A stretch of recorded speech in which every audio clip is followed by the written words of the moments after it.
thank you everybody for coming. We'll kick off the event now. So I'm really, really happy that you all made it to Winterthur, as you all had a bunch of questions of why we're doing it here, but I think you see now why we're doing it here. So also thank you to the location. This is the Caribbean Pearl in Winterthur, and I'm sure we're going to have a great night tonight. There's a bunch of very interesting speakers lined up and very interesting people in the room. We're also here in the metaverse. They see at the moment Josephine and I. This is together with Romy's project. So we are here connected on all planes and in different areas and countries.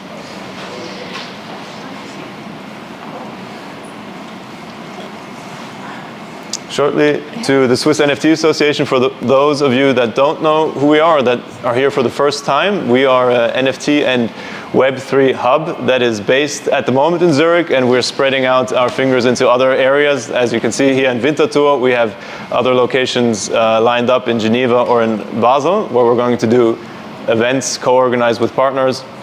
And what we do is we create a hub in the Web3 and NFT space, bringing the people together, creating a community, and fostering collaboration. So we have a lot of people that join the community already, and we're very happy to say that we're able to do great connections there and just bring more life into the space.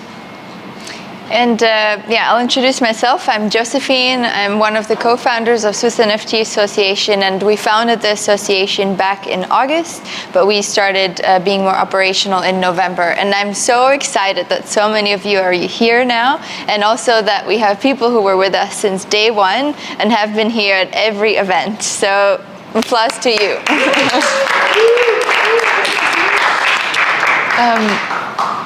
Josephine, you look like my first avatar. I couldn't say that because I saw you. You have to show that to me. And also we wanted to share with you our channels. So if you're not already connected, especially today, you should. If you have been at our last event, then you know that we're going to be doing giveaways. So you do want to be especially connected with us for Twitter, and later on you'll find out why. And also Telegram is good for example, having the video of how to get to the event venue if you can't find it.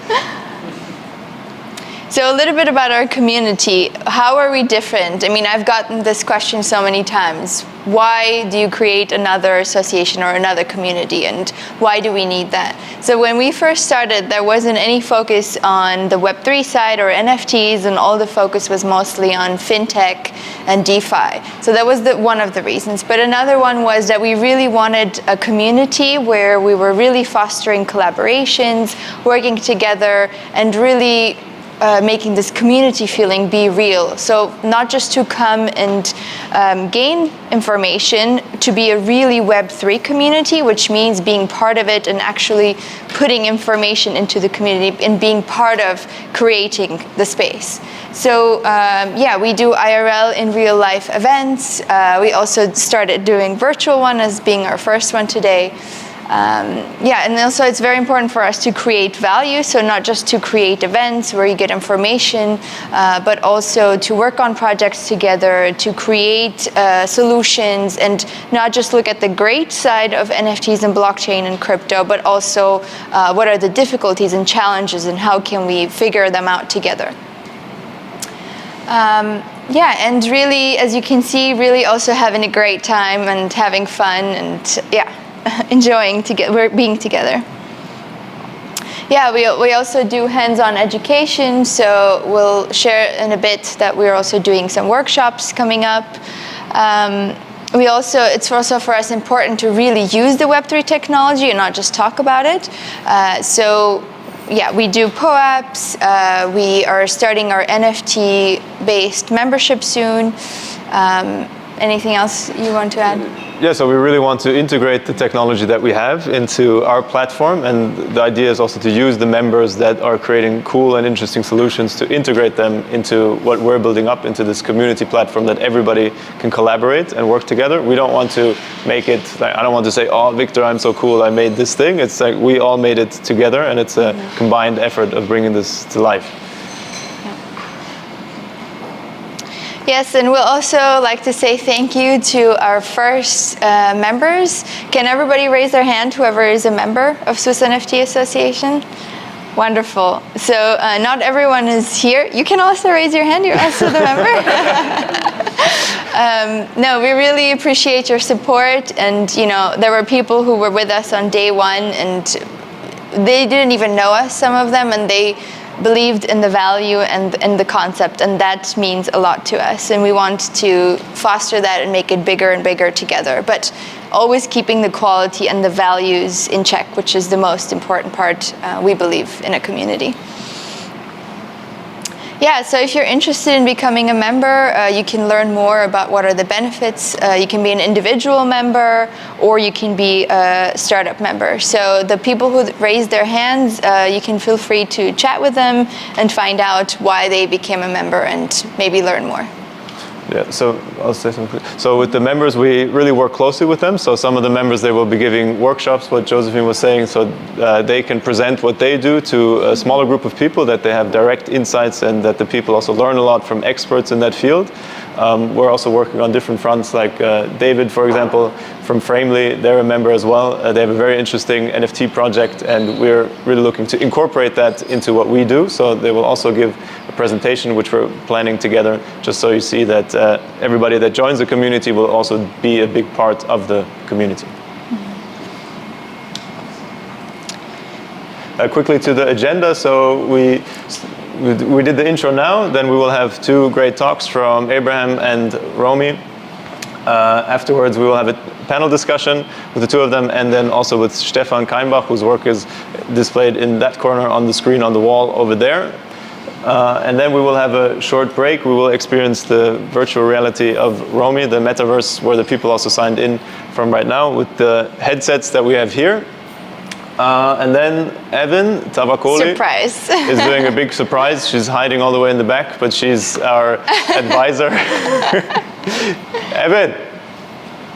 Okay, I'm introducing you, Evan. She's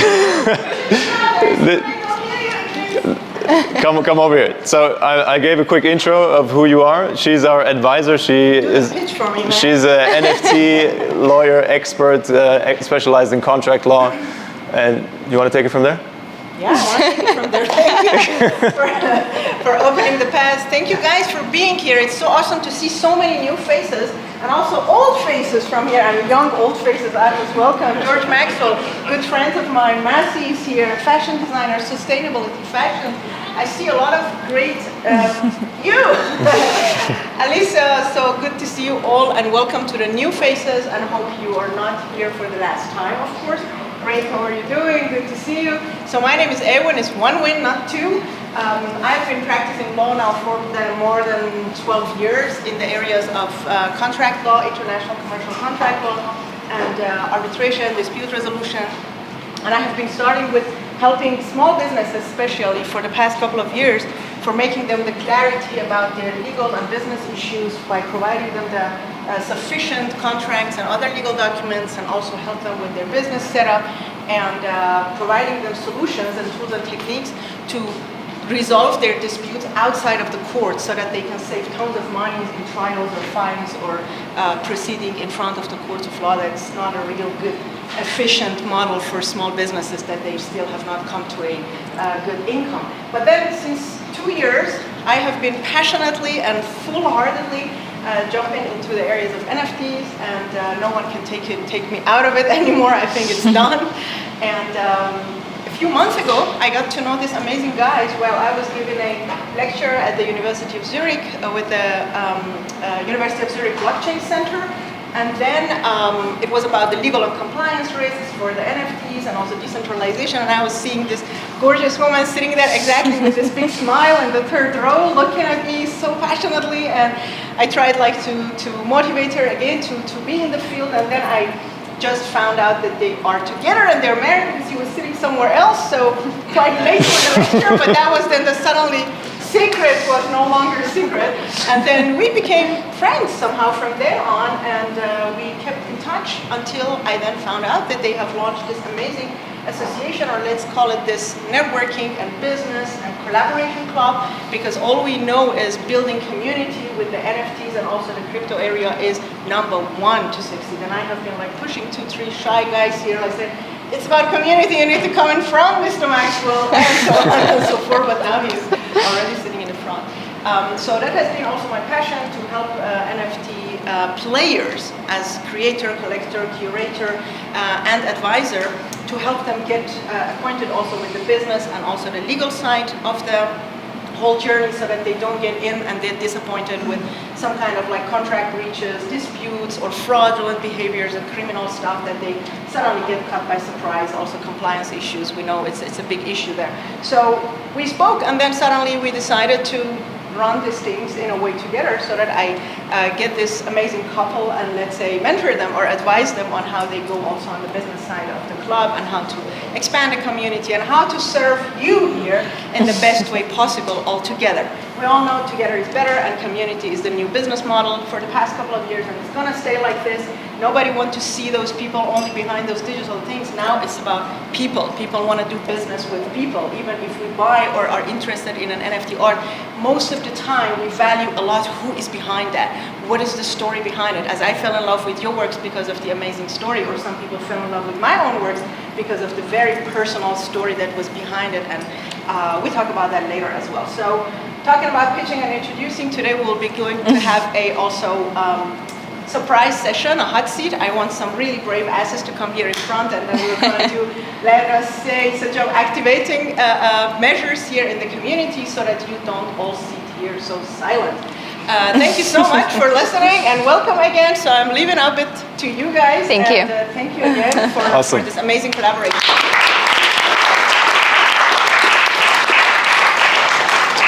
Yes, and lastly, as mentioned earlier, we will have 2 workshops coming up. So one will be about NFT, Twitter, and Discord deep dive, which our members from Crypto Education will be leading. And also the second one, learning how to navigate Web3 safely. So anybody who's new in the space, Ursula from Fox and Happy Blocks will be leading that workshop. So if you're interested in that topic, please join us. Yeah, and if you haven't yet checked our membership, this is your chance. I don't see any phones out.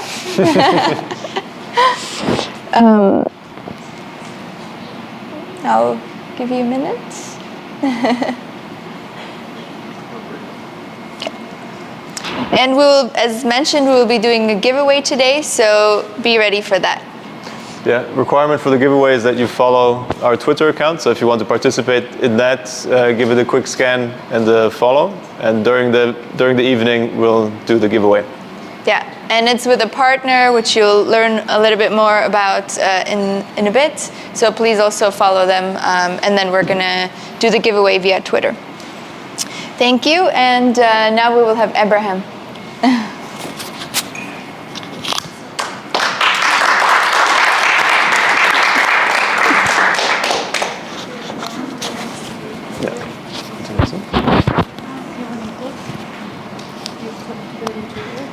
Thank you. Message again. Do you want to carry this one?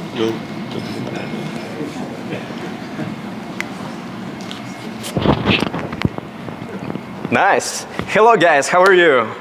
For me, it actually is the first time that I see you all, so it's a huge pleasure for me.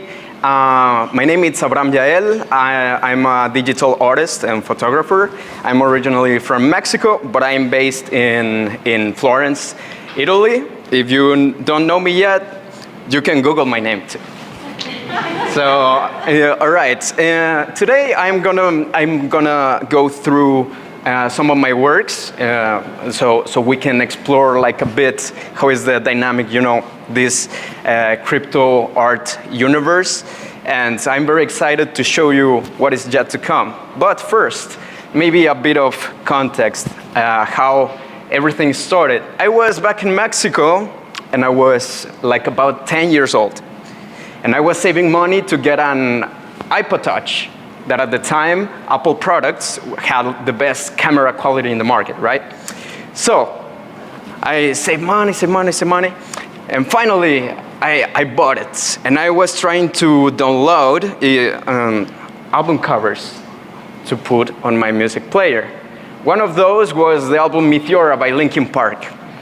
So the album cover is this guy with a can of spray paint and a mask. And one day my dad arrives, and suddenly he shows me that he have a mask and some spray cans around. And I was like, oh man, this would be like so cool. I took like all the stuff and I put the phone right there to take a picture, 5 megapixel, it sucked for real. But then I was like trying to emulate the filter of the original album cover by Linkin Park. Then that became the first ever picture that I edited. Day by day, I got to explore a bit on 3D, a bit more in photography, a bit more on cinema. And what you're about to see is the development of that journey. So here we are. So, as a lover of music, I got involved first making some album covers and some collaborations with other artists, posting my art on Instagram. Making collaborations and this blending between making photography and then translating that into digital media. So here we have a couple of album covers. This is Stargazer. This is Honest by Erika Wittron. Face It by Lace. So I like to put like some hidden details into my work. So this lady required like this sort of aesthetic, like retro car space, but that was like was used like a lot. So what I decided to do is to make a complete 3D scene. She sends me the original audio file as inspiration, and then the song, the hook line is Get in the Car. So then I got this idea. You see the car and some mountains in a side. Okay, those mountains are not actually mountains. When you put the hook line of the music Get in the Car, you will see the audio spectrum and the wave. So then those mountains are actually the wave of sound that it's split in two. So then the car goes behind Get in the Car, and then the car goes right into another planet. Huh? Okay, or an example of this, Anarchy Bronze. This guy sings in French, in English, and Spanish, and he was like, man, I need this album cover about Diablo, the single. And it's like, because I think that with this project, I make every second of my life cost a lot. So then what I did is that I put the topography of those countries that speak those languages. So then France, England, and Spain, I overlap the topography of the countries, and then I rearrange all those lines are every second of the song. So every second of the song builds up the skull of Diablo, the single. This is Pasadena, from Pasadena with Love. And then the juicy stuff, the NFT works. Thanks God and a lot of work. I'm among the 20 best, the 20 top artists on Super Rare. So my work is based in the development and the graphic translation of classic art into 3D. So for example, this is one of my works, Venus, from my Deities collection. So what I do is that I explore different depictions of Venus all along history. I rearrange all that data, and then I build a 3D scene with all like metric knowledge in composition. So then here we will have like water reflection about that it reflects about of a third of the image. Then you will have blue and red, which are complementary colors. The lights that go towards the center of the image make the elbow, make the focus of attention. That if you see the works of Da Vinci, the Vitruvian Man, the center of the circle is you know, yes. So the Death of Seneca. This is one of my favorite works. As a matter of fact, was displayed in Times Square past September. This work depicts the death of the Stoic philosopher Seneca that died drowned in a boiling water tub and cutting his veins out, right? So then you will have red vape that goes through the ocean that represents the blood of Seneca, and then the heat and the ambient, as Stoic philosophers depicted. You cannot control what happens outside of you, but you can control how you filter that. So then the composition portrays Seneca in the moment of his death, but it's in a fetal pose that it's cohesive with a fetal state, like Burn It Again, with all the chaos going around. But then you have two panels that if you extrude those panels, are the shape of the hemispheres of the brain. This is also one of my favorite ones, which is Sussikran. This work can be only decoded if you look at backwards or towards reflections.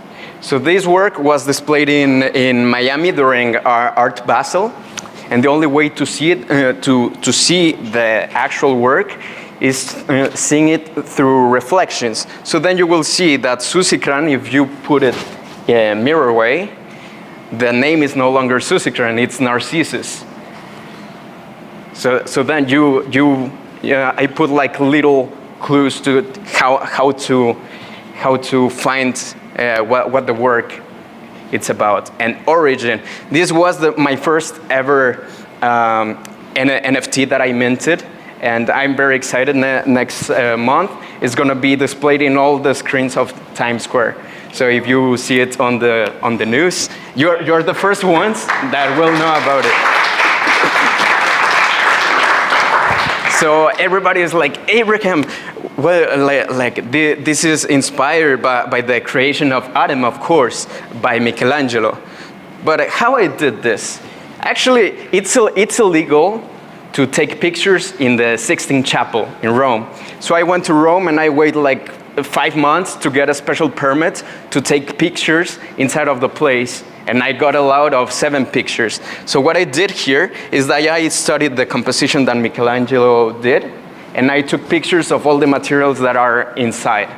So then I took the metrics of the Sistine Chapel, and then in a 3D software, I rebuilt the composition of the creation of Adam, but I blended all those materials that you will find inside of the Sistine Chapel. So then glass, gold, marble, get all blended together, and that's the material that you see both a sculpturic group depicts. But it's not only the creation of man. This goes way beyond the creation of universe. The power of drowned stars. And some of my latest works, I have also made some Instagram filter animations, some photography works for Forbes too. Some movie posters, and my last collection, which is the Totem collection. Displayed this time in Art Basel, Hong Kong. So finally, some shots of the exhibition. As I told you, my baby Sussikran, it's displayed in Miami. Also the Death of Seneca in Times Square. My first solo exhibition in New York, in the 5th Avenue. Another shot of Sussikran. And a lot of work and a lot of effort into my craft led it to the beginning of the story, how everything started, trying to emulate an album cover of Linkin Park. Turns out, a couple of weeks ago is the 20th anniversary of that album, Meteora, and Linkin Park reached out to me to make the brand new advertisement for the anniversary of that album. So everything comes full circle, I would say. And that would never happen if I didn't put the effort and passion and just love, because I'm not consider myself as an artist itself. I'm just a guy that I like to do what I love to do. So.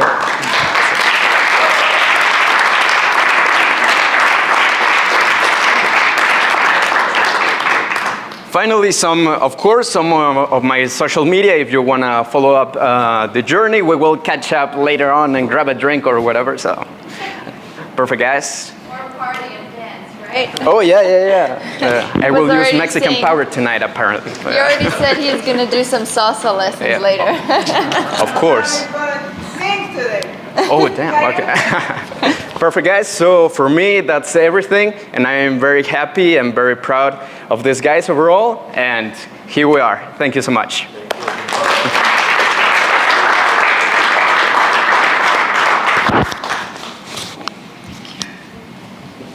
Perfekt. Tust du einstellen? Das da ist bereit. 1 second. Up. Like this. Ah, could I have my earpod? Ah, perfect.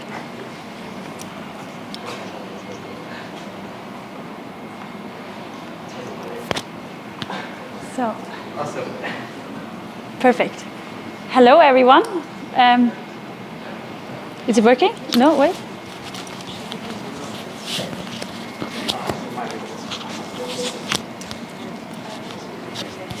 But we don't need it. Okay. Oh, good. Hello, everyone. My name is Romy, and I'm very happy to be here to present you the virtual Vaduz Light Festival. Quick question, first of all, who has been already in Liechtenstein? Hands up. Okay, yeah, quite a few people. I think you realize it's really small as well, no? Yeah. So, yeah, just quickly about myself. So I'm from, I am actually one of those rare people from there, yeah. So we're only 10,000 people who actually hold their passport. Louder? Okay, I will try. Yeah, and a little bit about my background. So before actually starting the Vaduz Light Festival, I used to actually work in fashion. Something totally different. I was working for different brands, for Burberry, Lanvin, Rick Owens, in places like also Hong Kong, like we were talking before, in Paris. Yeah, that all for 7 years, until I totally got fed up with the industry, and I decided to dedicate myself to software development. And these days I'm working as a software developer for Avaloq. Some of you might know they're producing core banking systems.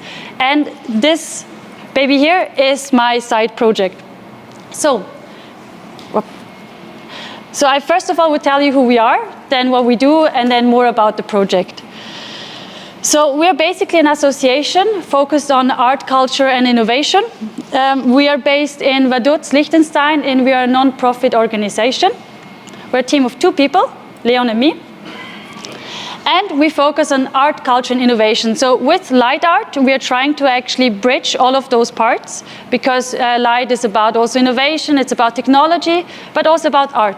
So what do we do so far? So we have 2 projects, of course the Vaduz Light Festival, but also some art exhibitions we're currently doing. So some of you might also think, what is a light festival? I'm not sure if everyone has a picture in their head. So I thought I'll bring up some photos from last year. So this is the Parliament building in Liechtenstein, so the Liechtenstein Parliament building. And we used 3 projectors to actually project this whole mapping on there. It was a 9-minute mapping, which for a video projection is quite long. We also do more sculptural light arts. So as you see here, and also some closed closed room light installations. On the right side, you will see that's the mayor of Vaduz. So it was a really official event. And we had 10,000 people coming. For some of you know, there are 30,000 inhabitants, so that's 1/3 of the country. So we are one of the biggest events so far in art in Liechtenstein.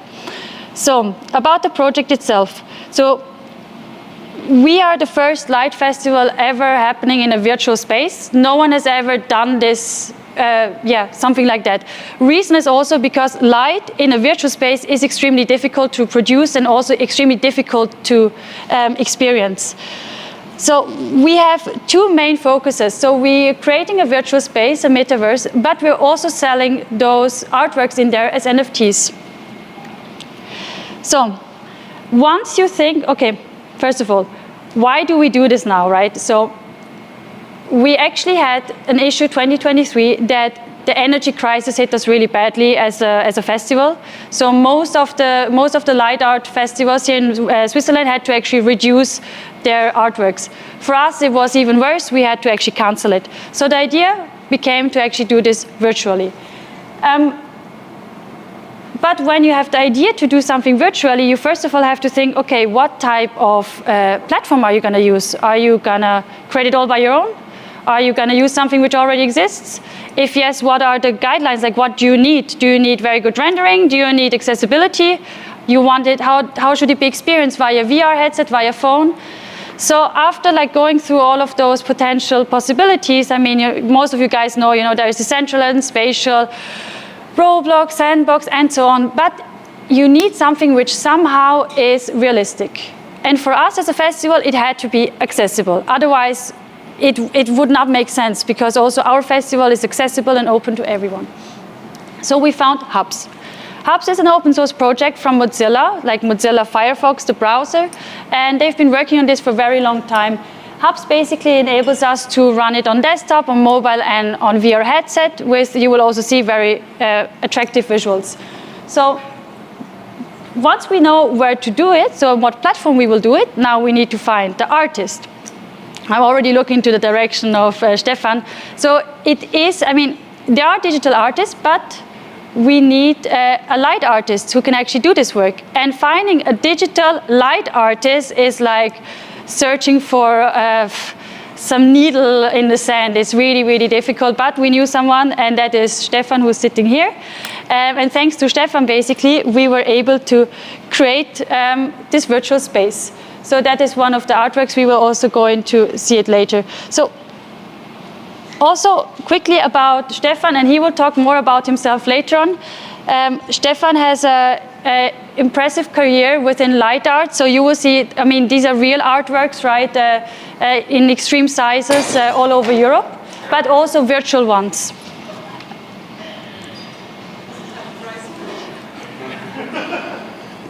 So once you have the light artist and you have the space, now there needs to be also the show. So Stefan actually decided to do this show called Elements. So with Elements, you actually have to think not of those typical type of elements you have in a normal world, but more of like elements in a virtual space. So what would be water, fire, earth, and air within a virtual space? So that is what he's actually trying to also to discover, and also he's bridging quite a lot of the artworks. Actually, all of them has a counterpart, if it's an analog or a digital one. And so what we will do now, we will go through each of the artworks. I will show you these artworks, and I will also show you its analog counterparts in real life. And then we will actually go and have a look into the virtual space. So this is one of the first artworks, Poles, which has actually its origin in a physical one, like you see on the left side, from 2021, and that afterwards became this virtual reality experience on the right side, which was sold as an NFT. You have Tensor, which itself was a video projection mapping from 2011. You can see, and especially you can also see the forms of it. Then you have False Mirrors and Sticks, which is a combination basically of two installations. One in Grelle Forelle in Vienna in Austria, and one is the Neon Ego which is also, both of them real-life installations. And then rectangles, which itself is an NFT and was also used as one of his inspirations. So now let's check it out all together. Up.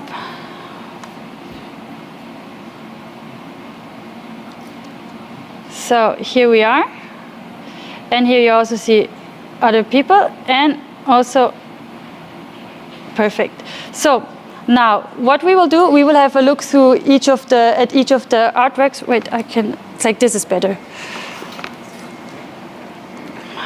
So it is very difficult to actually place light art into a virtual space, as I already said, because of you have to understand how to actually use reflections and how to actually use the spectator's mind. But what is also very interesting is what is the difference between what you can do in physical and what you can do in virtual world. So in the virtual one, you can basically also go inside and experience it from the inside out, which wouldn't be actually possible in a real scenario.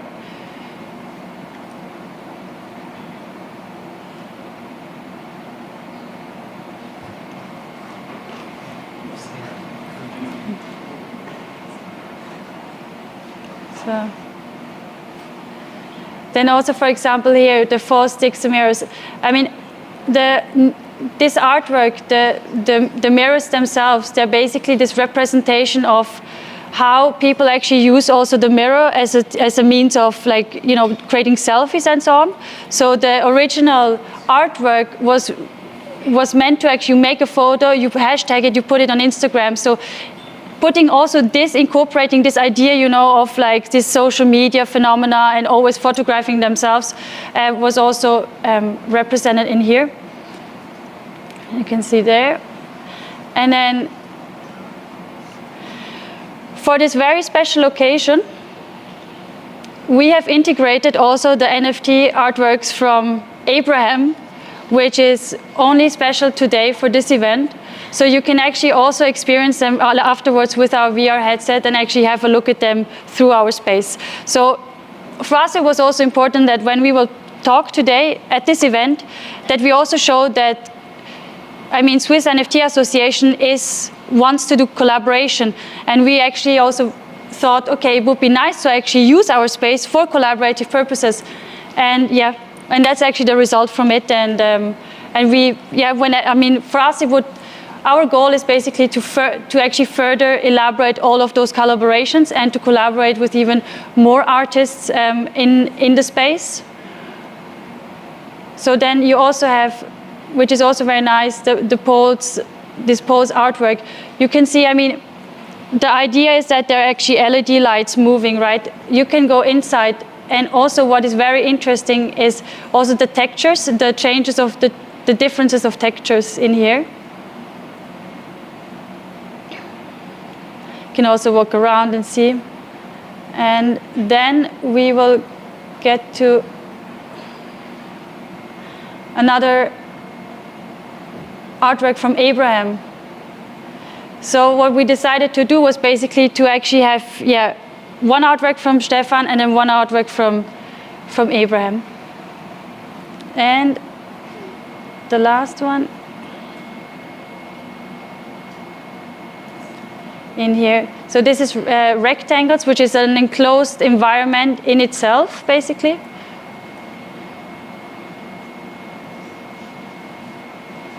And so on. And so now, and the last one also from Abraham.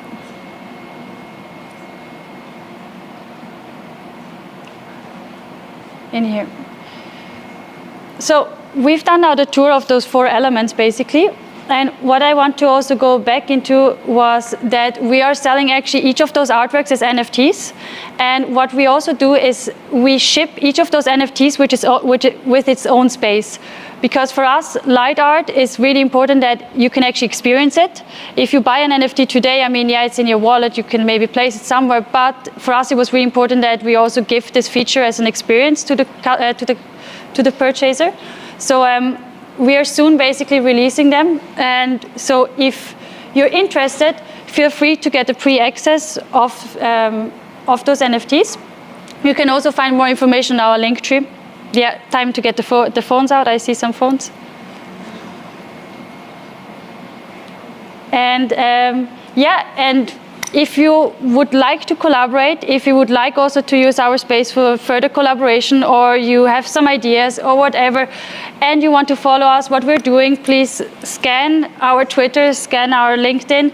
And yeah, thanks a lot to everyone. And I think the most interesting part will be for sure now the panel with Abraham and with Stefan. Thanks.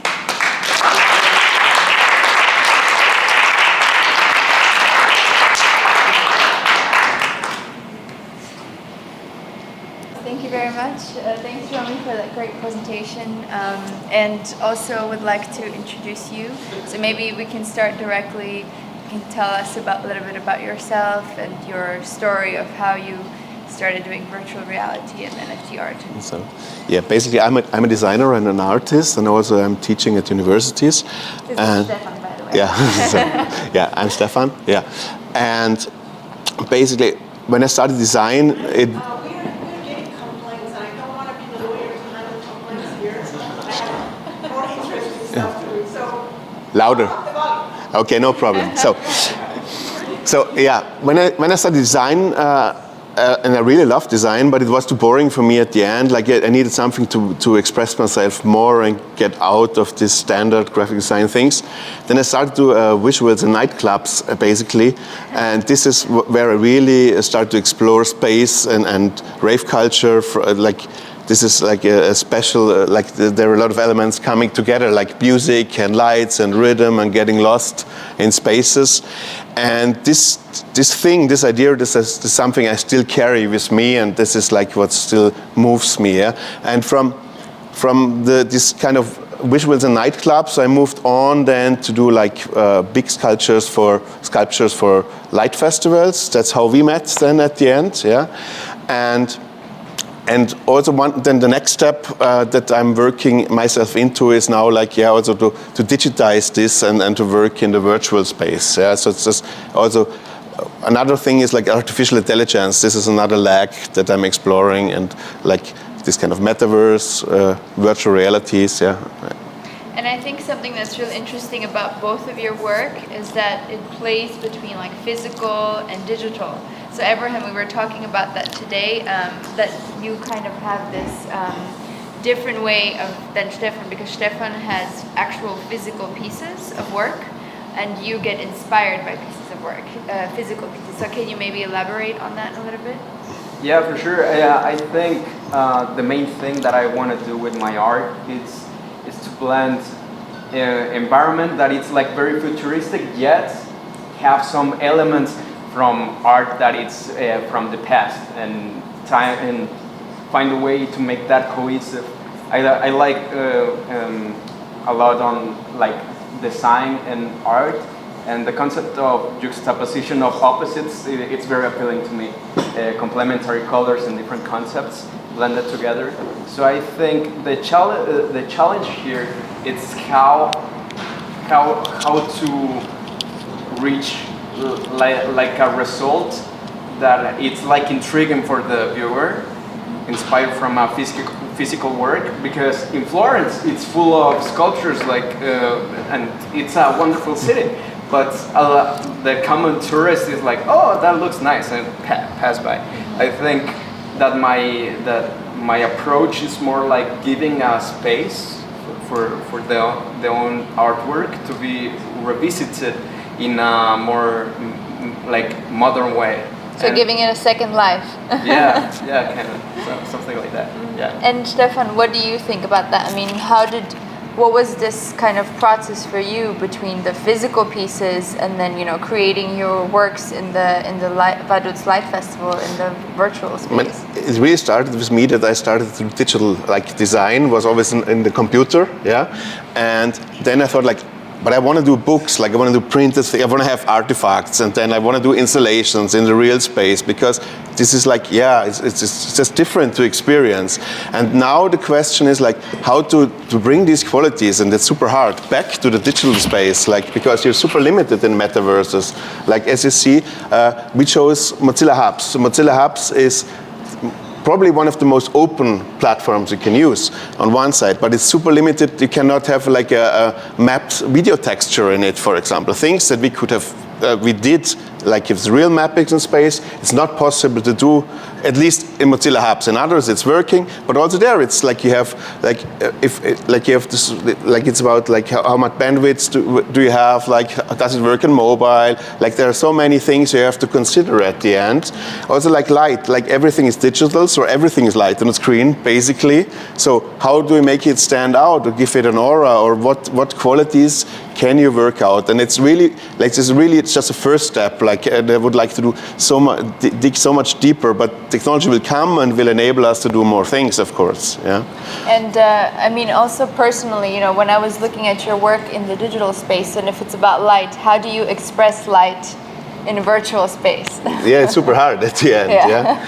But and why did you want to express light, something that we physically see, into something that's completely virtual? What was the reason for you? That's a good question. It's not so much about the why at the end. It's about more translating these artworks into digital space. But maybe one more thing. Like if you work in a metaverse or in digital space, scale doesn't matter at the end, right? You can do everything. That's also a question I had from some people. Like, yeah, why didn't you make it super big? Or like, but if you just make something, there's an easy point that it gets random. And that's also when I see like Abraham's works, there are people that just do some futuristic graphics, but if there is no core, no story inside, then it's just an image, you know? Mm-hmm. That's also the thing, like if you use AIs to create artworks, okay, but there are 10,000 of different similar pictures, but which one does tell a story? Where is this point where you say like, this is interesting, yeah?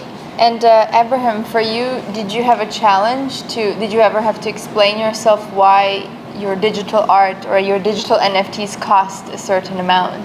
Did people ever ask you about that? Because I know your collections are almost sold out. Yeah. So what's your secret? My secret? No, I would say like the thing is that when you like focus on something that you like to do, you will do it like super passionately, no matter what. This was an advice from my mom, by the way.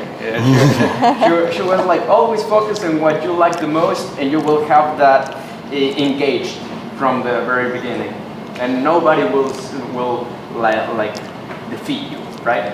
So I think that the way that I developed my work was a consequence, because I like cinema, history of art, music, and I developed a lot of my works from photographic background. If you go on Instagram or everything, you will realize most of the works start from a picture in one trip. I calculate the depth of field in the picture, the color arrangements, and then I develop the work. So the thing with this is that, and with AI, is that having a concept in mind and develop it in a way that fits your taste, and also like how I compose the music. The music in my artworks also I made by myself. So how the viewer will experience this, how the viewer will engage with this, what the viewer will take out of this. Will be more interested in classical art or other forms of art expression after watching this. So I think that the secret was like just the hook, just blending things that I like to do, and people, when see some of the works, they engage immediately. They are like, oh man, what is this?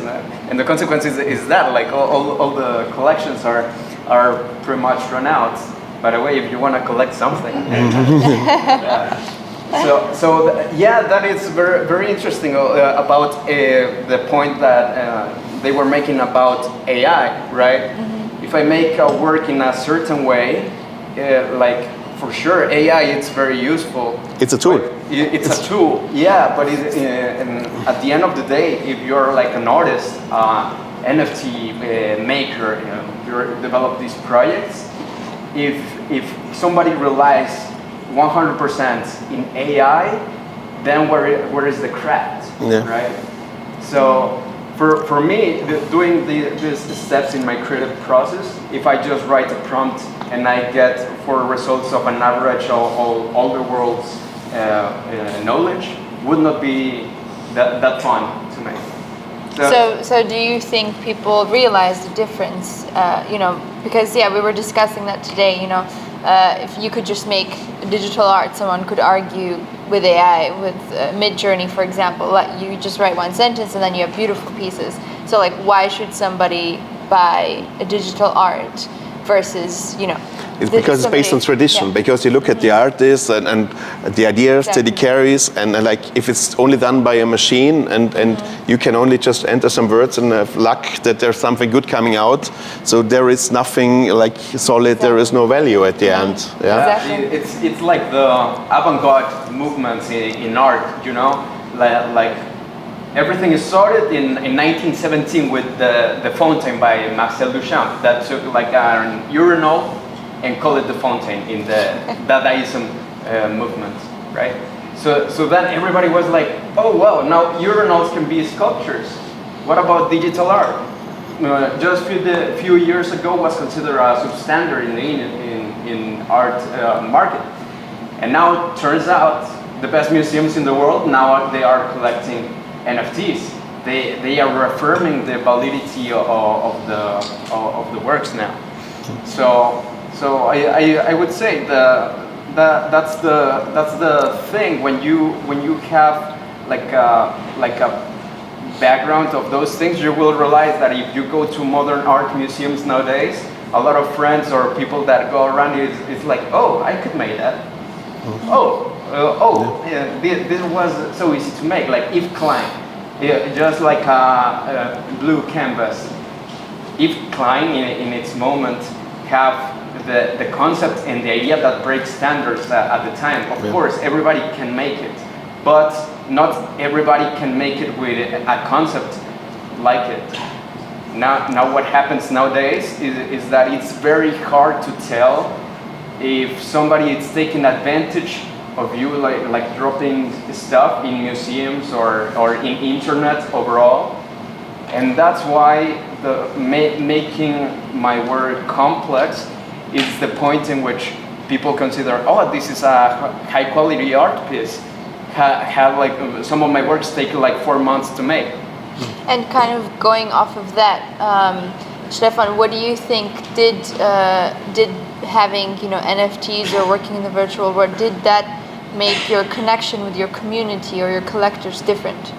Actually, like my approach is complementary a bit to Abraham. He's really like, also he's 20 years younger than me, kind of, like really, comes from this digital stream completely. And for me, like the NFTs I sold it in the gallery. For me, it was important also to stage them as like a painting. Yeah, like what you see, that they should be flipped actually, but. These are long loops, 4K, made in game engines, like his Unreal Engine, or everything real-time rendered. But at the end, it's like a immaterial light sculpture that runs in a screen. But the people, they also buy the screen. That's also my choice why I use a screen and put it the other way around, so that you have to buy a dedicated screen and hang it on a wall. And the collectors that bought it, everybody has it really hanging in the space. It's part of 3 big collections, and this is like I take it back to the analog world again, and so people appreciate it also as an analog and also like as a real art piece. That's what as long as it only stays in a wallet, this is this discussion that comes up. But if you take it out and hang it on a wall, then it is a painting. Yeah, and that kind of goes back to people who aren't familiar with the topic always just saying, NFTs are a JPEG, it's a monkey, why should I pay for it, what's the purpose? So like kind of touching back on this community aspect and the connection, we were talking about, having also use cases and how, for you personally, Abraham, that changed how you interacted with the people that were collecting your work. Can you elaborate on that a little bit? Yeah, for sure. Yeah, some of my collectors, if somebody collects my digital art, first I contact the collector and I send them a digital frame so they can display their art properly at home first. Then also I contact them in order to put all my collectors together in a special chat that we have together. So we keep up to date of new drops. They fight between each other on putting bids on works or just like sending updates on the crypto world, right? But also those in my case particularly, if some museum reach out and wants to display my art, what happens if somebody is already a collector of mine? Like I have the right of the artist, but that work have already a collector. So then how we manage that? If some museum reach out to me, we lend the work, right? So either the collector and me gets a specific royalty, like per day of display, in base of the original price of sale, for example. So then, sorry, can you elaborate on what is a royalty, just in case somebody is new and doesn't know what a royalty is? A royalty, let's suppose Josephine buys my artwork for 50 Ethereum, let's say. Wow. Some of my work for. I'm rich. And then, okay, I get 90% in the first sale, which is primary market, right? The first time one work is sold. In the case that now Josephine is like, oh, I have this work of Abraham, I want to resell it for 100 Ethereum. She will get now the 90% of the sale, and I will get the 10% sale for life. This is one of the points why NFT art is so groundbreaking, because in the traditional art system, you cannot track royalties that go straight to the original artist. You get a painting, you get a sculpture, and the artist might never know if that work was resold or ends up in black market place or whatever. But with NFT art, you can track the assets in 1 second. That's why it's so groundbreaking. So regarding that to the royalty, those are some of the benefits. If somebody collects my art, gets to know more people. We organize parties. We organize special events. If I display something in New York, in Hong Kong, in Seoul, they are invited, all costs like topped. And that it's an utility. And besides of that, if the collector knows the story of the artwork, of course it's going to be more engaged with that piece. So far nobody wants to resell my work. It's like, yeah, I will get good profit out of it, but I will not have an Abraham's work. And now all some museums want it now. So then that is the thing that brings value to the work, but also having an utility is, for collectors, it's very important. But there are also other opportunities you have, like with Leon, like the partner of Romy at the Light Festival. He is running a gallery as well, and like I'm part of this gallery. And we will do next year a big installation, like outdoors, like a fixed installation in Vaduz. And the idea was that we collect the money through NFT. Like they get small artworks, and it's community-based artwork at the end. And when we collected all the money, like we already have a lot of people that committed to do it, and it will work out. I'm pretty sure about this. So then the artwork will really be owned by all the people that lived there, that contributed. So it's also a new chance to do different things, and also for me, being in the digital space and bringing it back to them in the center, in the heart of Vaduz, to have something displaced there. Thank you for sharing. And what would you say is the biggest challenge to kind of convert people to understand this, new way of purchasing, and why? Do you have to have a lot of conversations explaining this? I think the biggest problem is the biggest problem is that technology is not finished. You know what I mean? Like my artworks, I cannot upload the full artwork into the blockchain. Like it's not possible. Also, royalty is fine, but it would be good to have like a shares between galleries, like to have other models. It's theoretically everything possible, but it's not done or it's not finished. So there will be more. It has to be easier swappable. It has to be like easier to change from blockchain to blockchain, and so on. Like this it's in the works. I know it will take some time. Like we are in the very beginning of this, but when this is here, then it's natural. Like this will. Yeah, it's a thing for the future, for sure. Yeah, thank you. Do you have anything to add to that? Yeah, I maybe agree. also what age range are the people for both of you that buy the works? Is there? I thought we sold the first NFT way too cheap actually, because we thought like that we give young people a chance to buy it. Yeah. But everything has been bought by older people, like big collectors. They would have paid much more because they saw it like, I buy it. They didn't ask for a price. So this is like really the fun side on this. Because we wanted to open it and give young people a chance to get into new technologies. But it doesn't matter if the artwork is good. Also they accept, also like if they even don't know really about NFT, if they like it, you have to support them to buy it and so on, but it also works. That's very interesting, because I always thought that if you're kind of a traditional artist, meaning on a physical piece, kind of going into NFTs would be challenging because of the complexities or difficulties. But from your experience, it seems if they're dedicated and collectors of your work, then doesn't matter. They will go for it. Yeah. And what was your experience? Yeah, well, difficulties are the best thing, because difficulties is when you actually go beyond other obstacles, right?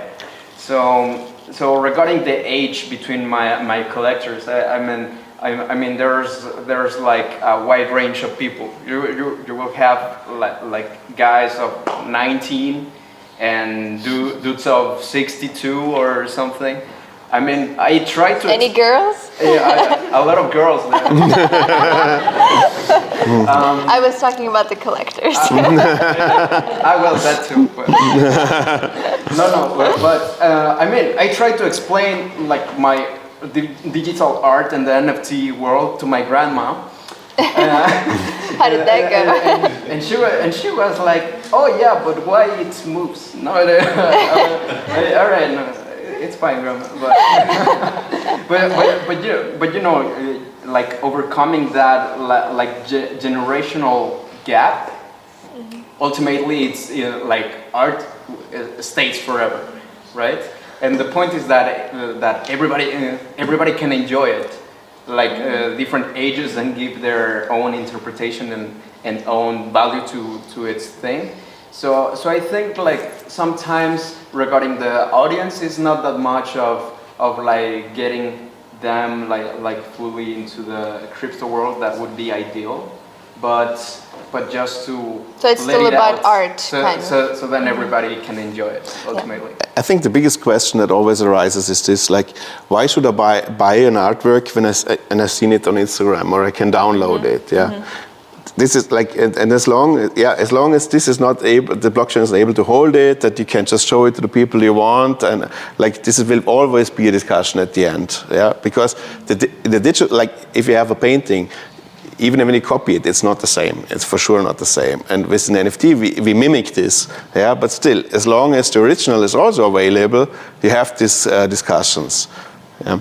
Yeah, it's always going to be tracked to the original. Or people that stole it and uploaded it in a different blockchain. Like this is the thing. Exactly. I mean, everybody can take a screenshot of my work, but the blockchain understands that the original data of my work have a specific resolution and a specific encoding. Definitely. And everybody can screenshot and put it as wallpaper. I mean, I don't mind. And we can also kind of print Mona Lisa and hang it. Yeah. But only one person will have the original one, and that's what matters overall with this new wave of crypto art being displayed overall in museums, right? So a lot of my works have been put like from journalists or like in TV or stuff like that, but nobody have the rights of those works. Yeah. Only me and my collector, right? So everybody's like, oh, can I use this? Okay, talk with the collector or talk with me. So that's how quick is evolving everything. Before the question is like, oh, but it's just like I just screenshot it. You don't own it. Yeah. You cannot get royalties out of and it. You can't you use cannot it. resell it. Yeah, and I have a certification that proves where the work is. If somebody screenshot and put in another platform, all right, it's a matter of time. They will be taken down because the platform will understand. Oh, the original work was minted by the first time for this guy. Yeah. And I would like to open if anybody has questions. Go ahead.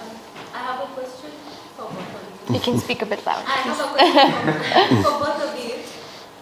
So, right now, like when I go to those platforms where you can sell your art, it has become crowded. Like there's so many artists, right? So, how important is the story? Like, is it important at all?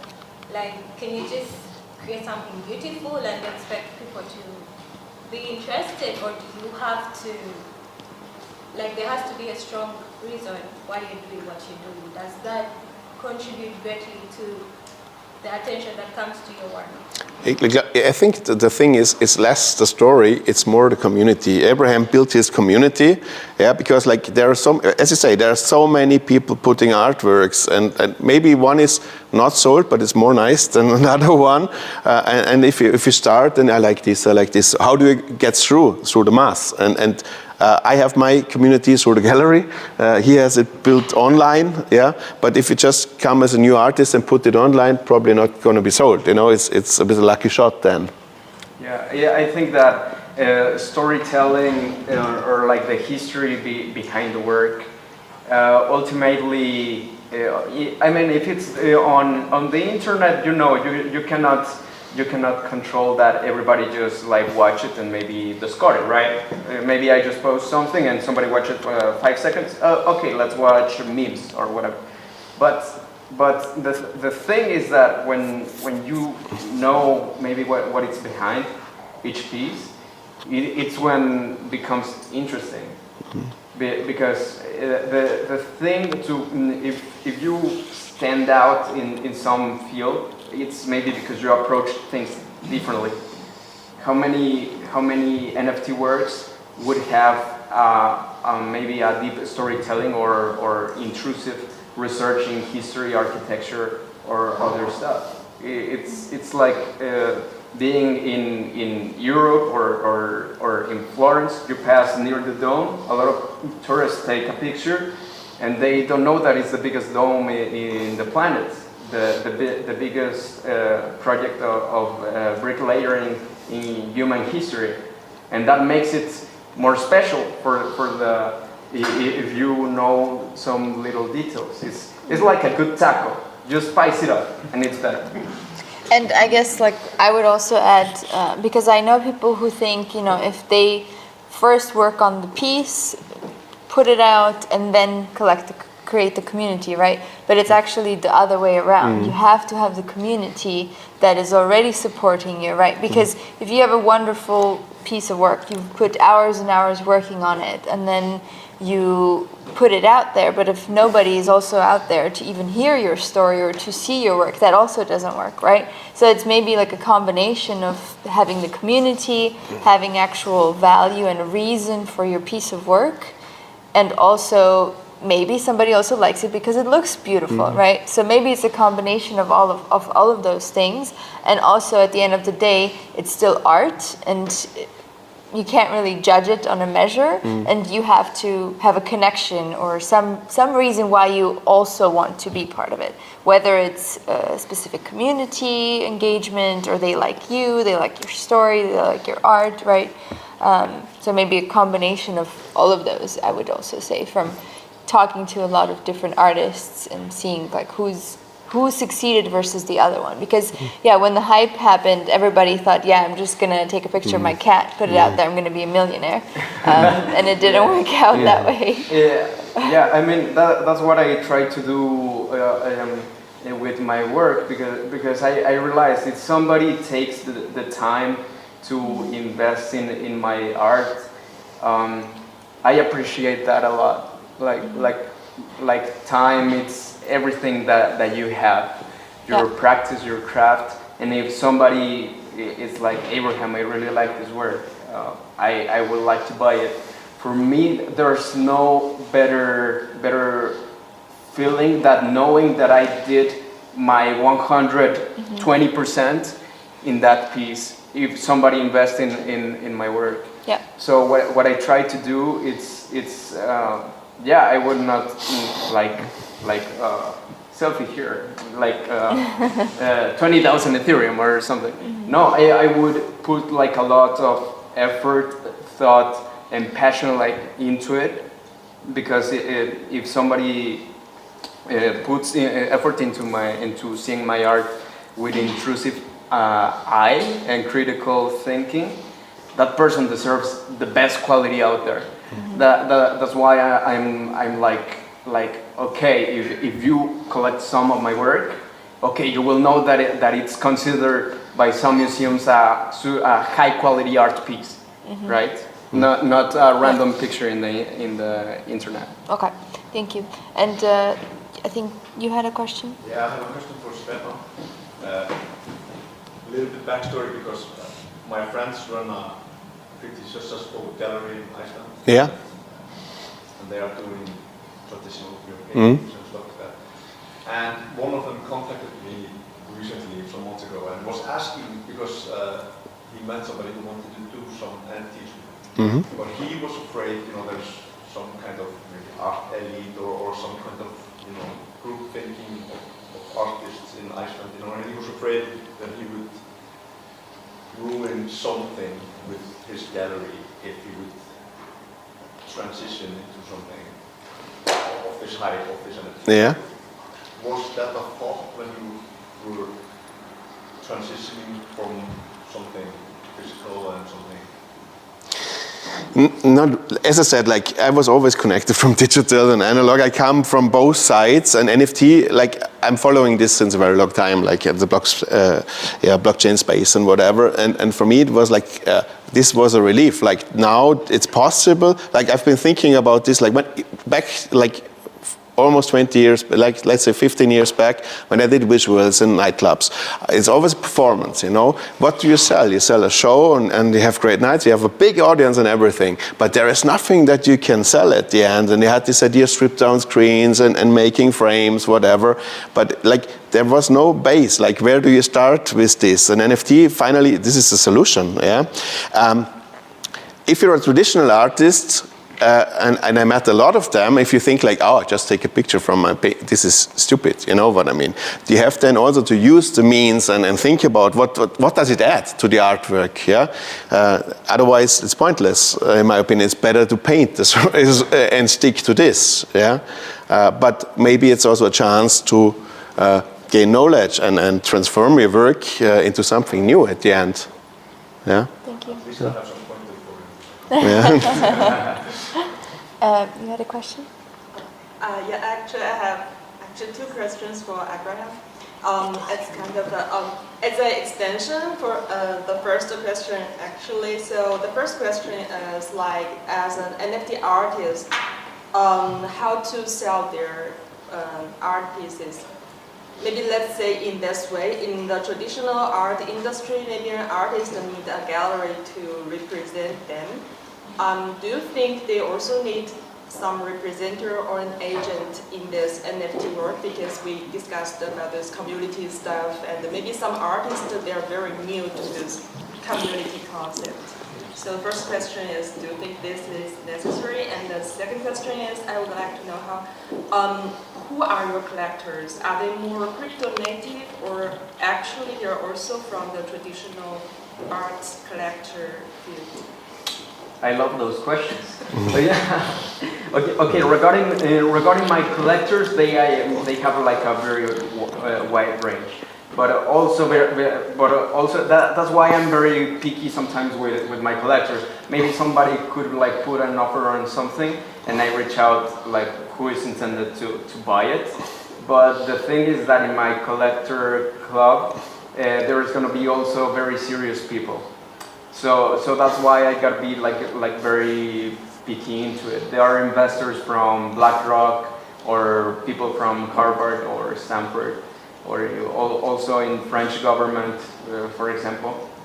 So I don't know if I pick a 16-year-old guy and in the chat, I don't know, puts memes or something. Okay, that would be like kind of contrasted. So, and regarding the, like, do you mean like management towards an artist or a gallery to get sales? Yeah, like for NFT artists, how can they sell their art? Okay, as an NFT artist, I did everything by myself. And I was just like posting like constantly, and then I arrived to the point that I went to the cinema the other day to watch John Wick, and the and the music was outstanding. Yeah, and I tried to look this guy. I was with Shazam this song, and I was like, oh, okay, I find it.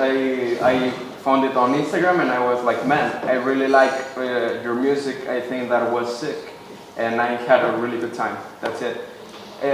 Next day, he liked all my pictures, and he was like, "Man, do my next album cover." So and everything came for good intention, right? But that's, I guess, much better in a way to have that connection, right? Because in the traditional world, when you have the agent, then you lose this connection. But it could also be a challenge. Right? Yeah, no, but I'm working also on different projects, and we thought about this, and I think this will come up that there will be digital galleries or curators that because all the platforms there are so many people. You're one in a million. Yeah, you have some fame, and the people know you, but somebody new comes, it will not stand out. But if you have a virtual gallery that picks 20 artworks, makes a virtual exhibition, and we are working on a space in Vienna for this, for example, where you have screens and you curate it and you show it and all these kind of things. Then you show these artworks, pick it and stage it, and so you can sell them as well. So this will for sure, I'm really sure about this. This will be a new job at the end and will come. Yeah. Because also it could be a challenge, right, for some people who don't know how to, they want to focus on their art and not all of a sudden become a blockchain expert and figure out how to mint and how to do the, all the technical details.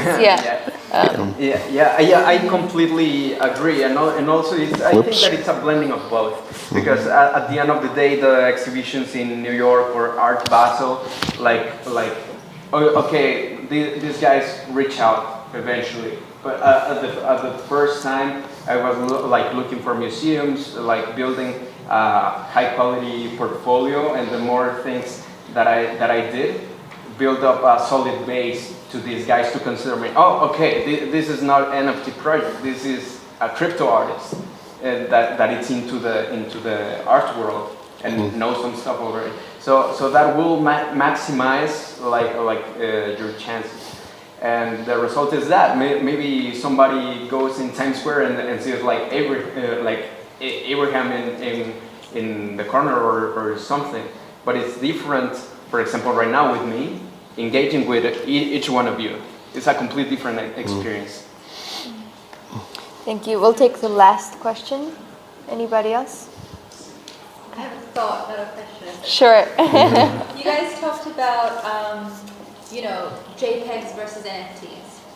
And so I think what I want kind of everybody to understand is that you either get it or you don't. And you're either a collector of NFTs or you're not. If someone asks you, hey, do you collect NFTs? Can I see them? You're not going to whip out your JPEGs that you have screenshots of. So that actually is what made me a collector, because I was surrounded by NFT people. And everyone was so excited about this tech, about the art that they were collecting. everything, and it made me embarrassed that I hadn't yet. And so I was like, my motivation was embarrassment, I guess, but there are other motivating factors. But then I got obsessed with this because I started learning about what I like about art, and it made me start researching art in a different way. So just to offer the thought that I don't think we're competing with JPEGs, this is a whole different thing. Exactly. Yeah. Well, thank you so much. It was a pleasure getting to know both of you, and thank you everyone for your attention.